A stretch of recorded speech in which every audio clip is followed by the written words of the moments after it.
कभी कभी तो मेरा मन तेरी डाली डाल घूसा बजाने का करे है। जो तू मेरे सामने इतनी देर तक बकवास कर रहा है ना, अगर और कोई होता ना तेरी आवाज में छूट छेद देता था। शुक्रमान तू मेरा दोस्त है, यही मार मैं तो पे हाथ ना उठा रहा। नहीं भज्जी ने आज तक काई कितनी बात ना सुनी जितना तू बोल रहा मोते। तू मोको यह बात बता मैं क्यों नर्क में जाऊंगा। मैं बस गाने तक आ रहा हूँ, मैंने हकीकत में काई की चूची थोड़ी दबा दी है जो मेरे को नर्क नसीब होगा। आदमी नर्क कब जाता है जब वो गलत काम करता है, किसी की भावनाओं को ठेस पहुंचाता है, तब वो नर्क में जाता है, तब उसको नर्क में जगह मिलती है। अगर मैं अपने या गाने कई लड़की के सामने गाता तब तो तेरा कहना ठीक हो कि हाँ अब तो नर्क नसीब होगा। अकेले बैठे जो मन में अब वह काम करो, वह में नर्क और स्वर्ग का। अगर मान ले मैं तो कह रहा हूँ कि मैंने 3 मर्डर कर दिए, फिर तो तेरा कहना ठीक हो कि हाँ अब तो नर्क में जगह मिलेगी। और अगर मैं तो कह रहा हूँ कि मैं 3 मर्डर करूंगा और करने में अंतर ही ना समझ नर्क नसीब होगा ना नर्क नसीब होगा। वैसे भज्जी सफाई तो नेक देर में दे दे तू। अब यहाँ मैं सफाई की क्या बात, मैं जो बोल रहा हूँ सही बोल रहा हूँ। चल अब इन बातों में छोड़, तू मेरे को यूँ बता आज हम प्रिंसिपल साहब के ऑफिस में काहे को आए? अरे आज मेरा मन कर रहा सर्जन से मिलने को। 2-3 साल है हमें स्कूल छोड़े हुए, तो मेरे को सर्जन की याद आ रही, तो मैं मिलने चलो आए हैं। हाँ बहुत बढ़िया करा फिर तेने। वैसे धनुआ जब हम स्कूल आकर आए तो मैं जब भी प्रिंसिपल सर को देख ले ना तो मेरा भी मन कर रहा है कि अब मैं भी पढ़ लिख के प्रिंसिपल बनूंगा। बहुत जुनून है मुझे तो वाकई पे प्रिंसिपल बनने का।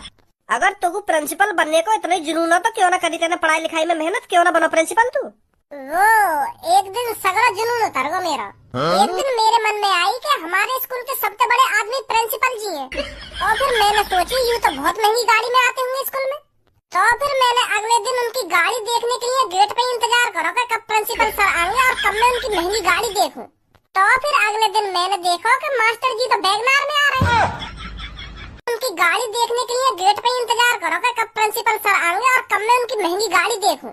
तो फिर अगले दिन मैंने देखा कि मास्टर जी तो बैगनार में आ रहे हैं। तो फिर मेरी मही से बुद्धि खराब, सगरे सपने टूट गए प्रिंसिपल बनने के बाद बैगनार देख के। फिर मैंने सोची का फायदा पढ़ लिख के प्रिंसिपल बनने का, जब मुझे यूँ बैगनारी खरीदनी है तो मेरा तो लौड़ा भी ना पड़े। मैंने तो वही दिन तो ठान लिया, तो वही दिन तो सपने टूट गए मेरे प्रिंसिपल बनने के। मैं तो यूँ सोच रहा हूँ कि अच्छा पैसा मिलता होगा प्रिंसिपल जिनने, पर मेरा वह बैगनार देख के मूड खराब है। फिर मैंने सोच ली भैया मैं तो मजदूरी करके बैगनार खरीद लूंगा, काय को अपनी आंखों में गड़ाऊं किताबन में दिन रात। नमस्ते सर जी। अरे नमस्ते बेटा नमस्ते, बड़े दिनों में शकल दिख रही है तुम्हारी। और घर पर सब बढ़िया है? सब बढ़िया है सर जी घर पे। और बताओ आज स्कूल में कैसे आना हुआ? वो सर जी मेरा मन बहुत दिन तक कर रहा हूँ तुमसे मिलने का, तो मैं आज आएगा तुमसे मिलने। अरे फिर तो बहुत बढ़िया करा तूने भज्जी बेटा जो तुम मिलने आ गया। नहीं तो ज्यादातर स्टूडेंट स्कूल से निकलने के बाद टीचरों को तो भूल ही जाते हैं। मुझे तो बहुत खुशी हुई तुमसे मिलकर। हमें भी सर जी बहुत खुशी है रही है जब हमको पता चली कि तुम प्रिंसिपल बन गए स्कूल के। अब तो सर जी बहुत खुशी है रही है जब हमको पता चली कि तुम प्रिंसिपल बन गए स्कूल के। अब तो बैगनार खरीद रहोगे तुम है? मतलब मैं यूँ कहना चाह रहा हूँ अब तो तुम बैगनार का तुम तो खूब महंगी से महंगी गाड़ी खरीद सको। अब तो तुम्हारी सैलरी भी बढ़ गई होगी है नहीं? हाँ बेटा सैलरी तो बढ़ गई है। 3-4 सालों से तुम क्या कर रहे हो? तुमने कुछ बनने का सोचा है या नहीं?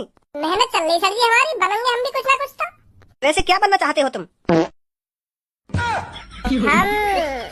हम सर जी वो बनना चाह रहे हैं। वो ना है का बोले वो रेलवे पे, वो रेलवे स्टेशन पे वो का बोले वो लाल हरी हरी सी झंडी फहरावे का। हाँ वो बनना चाह रहे हैं हम। अच्छा रेलवे की तैयारी कर रहे हो तुम? हाँ सर जी। अगर तुम दोनों रेलवे की तैयारी कर ही रहे हो तो मैं तुमसे कुछ महत्वपूर्ण क्वेश्चन पूछता हूँ जो हर साल पेपर में आते हैं। खैर तुमने तो याद कर ही लिए होंगे 3-4 सालों में, पर पूछने में क्या जाता है? कैसी बात है बेटा? हाँ सही बात है, हमने तो रेलवे के सगरे मेन क्वेश्चन रट रखे हैं। बताओ बेटा बताओ। योग्यताएं सर जी, जैसे हमें नहा धो के इंजन चलाना चाहिए रेल को, और हरी बत्ती पर रेल को इंजन आगे बढ़ाना चाहिए, और लाल बत्ती पर बिल्कुल रोक देना चाहिए। ये भी योग्यताएं होनी चाहिए। और रेल को इंजन बस पटरी पे चलाना चाहिए। अगर हम जमीन पे चलाएंगे ना रेल के इंजन में तो चलेगा ही ना वहाँ पे, क्योंकि पटरी पे चले रेलगाड़ी। ये भी योग्यताएं होनी चाहिए ना सर जी। और बस बहुत हो गया। क्या तैयारी कर रहे हो तुम रेलवे की? जैसे तुम 3 साल पहले क्लास में थे और आज भी ऐसे ही हो। ऐसी बात ना सर जी, आज दिमाग में आई ना रहे क्वेश्चन। हमने तो किताब रट रखी है रेलवे की सगरी। क्या खाक किताब रट रखी है तुमने? एक भी मेरे प्रश्न का सही उत्तर नहीं दिया। अरे सर जी वो जाना पड़ेगा हमें। मेरी मम्मी ने मुझको आलू मंगाने की कही बाजार से, तो जा रहे हम सर जी। ठीक है सर जी, फिर आएंगे मिलने का भी। मैं तो यूँ सोच रहा हूँ सर जी हम पे आज भी बजाते दिखे जबकि तरह जब हम पे क्लास में बजा बेकाए।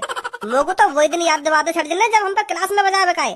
अगर तो कुछ सर्जन ने बता नहीं होता, ऐसी चीज बताता ना, जाकर हम झड़ी आंसर दे देते। पर तेरे तुम हमें तो झड़ी लेकर गई कि हम रेलवे की तैयारी कर रहे हैं। अरे मेरे वाह टाइम पे जो मेरे मन में आई मैंने बता दी, पर मोको यूं थोड़ी पता ही कि सर जी हम तो रेलवे के प्रश्न पूछने लगेंगे। पर मोको ये चीज पहले पता होती तो मैं काहे को बता रहा सर्जन ने कि हम यह चीज की तैयारी कर रहे हैं, यह चीज की तैयारी कर रहे हैं। मैं तो साफ साफ कह देता कि सर जी हम न करें काय चीज की तैयारी। मैं तो यूं सोच रहा हूँ कि सर्जन के सामने नंबर बनाई दूं, पर मोए यूं थोड़ी पता ही सर जी हमारे नंबर बना देंगे। उन्हें तो पता ना काका पूछ लिया हम तो एक देर में।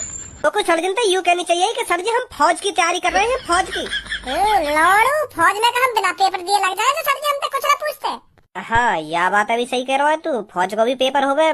मैं तो यूँ सोच रहा हूँ कि दौड़ मारते ही फौज में लग जाए। जरूर अब जाकर नहीं ना सर्जन से मिलने। मैं तो सोच रहा हूँ कि सर्जन से मिल आऊं, बहुत दिन से सर्जन की शक्ल न देखी, पर उन्हें तो हम रिमांड पे ले लिए।